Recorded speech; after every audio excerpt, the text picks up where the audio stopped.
Saudara-saudara, Mbah Wahab yang tadi sudah disebut Gus Romi itu, dan juga dipajang di sini inisiator, pendiri dan penggerak NU. Saya katakan kita semua jika masih diberi sehat, apalah lagi kami dari pengurus PBNU, insya Allah Yai Hasib selama diundang oleh Pondok Pesantren Tambak Beras, pasti PBNU wajib mengirim utusannya hadir di sini. Nah, itu. Karena beliau adalah toladan bagi kami. Ya beliau itu ya ulama beneran tadi.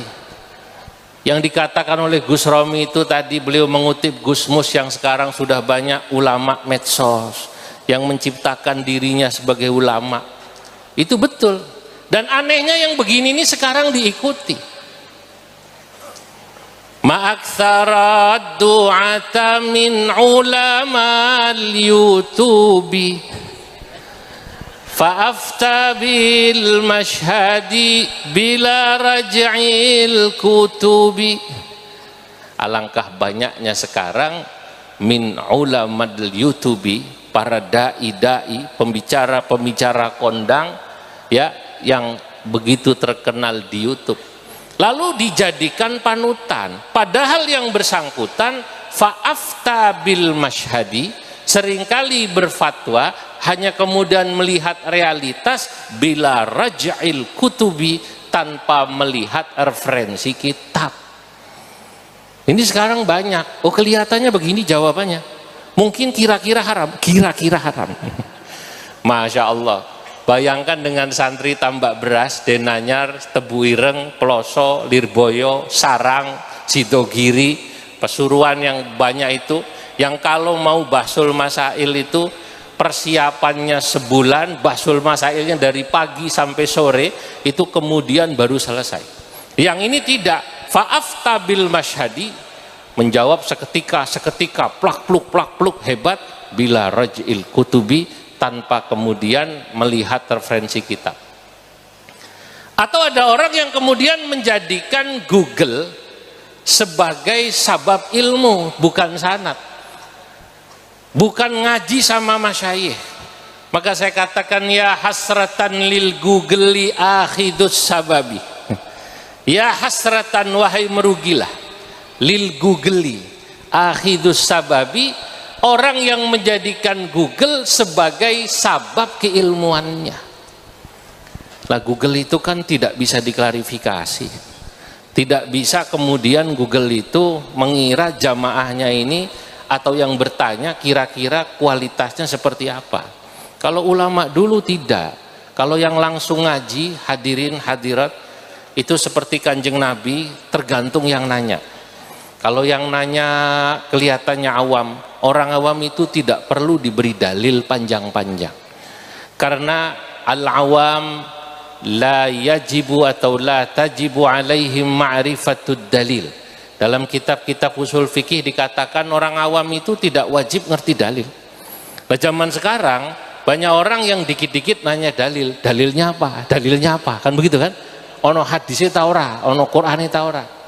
Nah, di NU tidak. Kemarin Kiai Haji Mustafa Bisri dalam acara Halal Bihalal NU di Jakarta, beliau katakan NU itu tidak. Sejak dulu NU itu dalil bagi jamaah dan pengikutnya ya kiainya.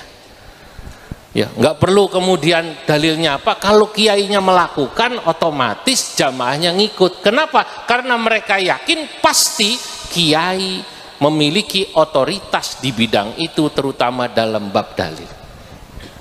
Nah, sekarang banyak orang yang nanya ke Google sok pinter. Bapak-bapak, ibu-ibu yang dimuliakan Allah, saya pernah satu ketika turun dari sebuah kegiatan ceramah atau apa saya lupa, diajak diskusi, debat sama seseorang. Dan ini pasti bukan santri NU. Kalau santri NU tidak akan begini pada kiainya, pasti sopan. Begitu turun dia tanya, Pak, menurut Bapak kalau begini hukumnya apa? Saya jawab hukumnya A, B. Dia debat. Oh nggak bisa begitu Pak. Menurut saya hukumnya C. Saya balik bertanya, Mas, sampean ini sebenarnya nanya atau ngajak diskusi? Kalau orang bertanya, hadirin, itu kan asumsinya yang bersangkutan tidak ngerti, lalu pengen diberi tahu. Kalau dia kemudian mendebat, asumsinya orang ini sudah punya ilmu lalu ngajak diskusi. Dia bilang ya dua-duanya Pak. Baik, saya balik tanya, sampean bisa bahasa Arab? Ya bisa lah Pak, kalau cuman marhaban ahlan wa sahlan. Waduh repot ini. Marhaban ahlan wa sahlan repot ya. Itu yang sering saya ceritakan kemarin itu. Kalau cuman marhaban ahlan wa sahlan, ya masyarakat kita yang biasa juga begitu, yang umumnya pergi haji, kalau panjenengan tindak haji atau umrah, begitu keluar dari Masjidil Haram kan ibu-ibu ten Jombang ditawari kudungan nggih. Siti Rahmah, khams real kan itu. Dilihat, oh 5. Mau nawar 2 real bingung. Opo bahasa Arab 2 real. Wong dhisik nang tambak beras sanawiyah ora tamat. Enggak selesai. Ingat sembahyang subuh, wan rakaataini. Maksudnya riala ini dia bilang rakaataini. Sing dagang gak gelem. La. Thalatha rakaat fardalillahi ta'ala, Allahu Akbar. Ya. Nek gelem 3 rakaat.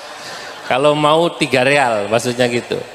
Nah, ya ini orang bahasa Arabnya masih begini, dia bilang ya kalau marhaban ahlan wa sahlan saya bisa. Oh enggak begitu. Maksud saya, sampean bisa bahasa Arab itu, bahasa Arab yang saya maksud bisa baca kitab kuning yang tidak ada harokatnya, kitab-kitab turos, fikih, tafsir, tasawuf, usul fikih, yang disitulah hukum-hukum agama termasuk hadis dijelaskan.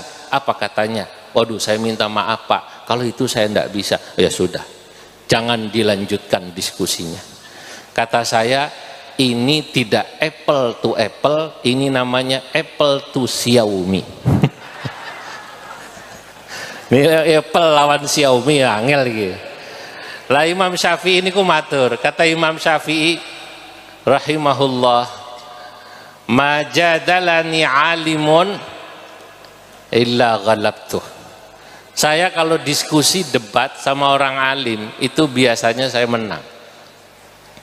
Wa majadalani jahilun illa ghalabani.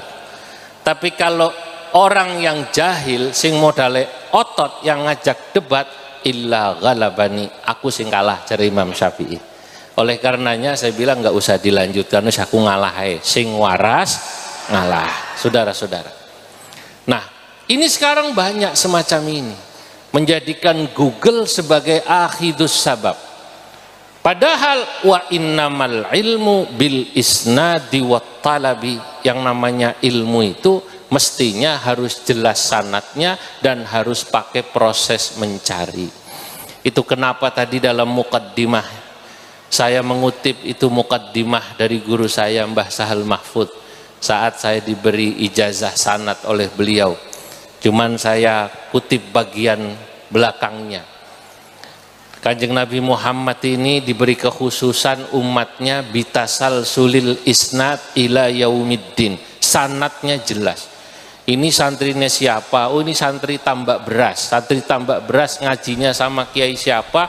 Nyambung sama Mbah Wahab, nyambung terus ke atas, nyambung Mbah Hashim, nyambung Syekh Mahfud Termas, nyambung Syekhona Khalil, dan ini ketiga guru beliau pasti nyambung pada Syekh Nawawi Al-Bantani, nyambung kepada Imam Syafi'i radhiyallahu anhu wa arda an tariqil Khurasaniyin wa an tariqil Iraqiyin.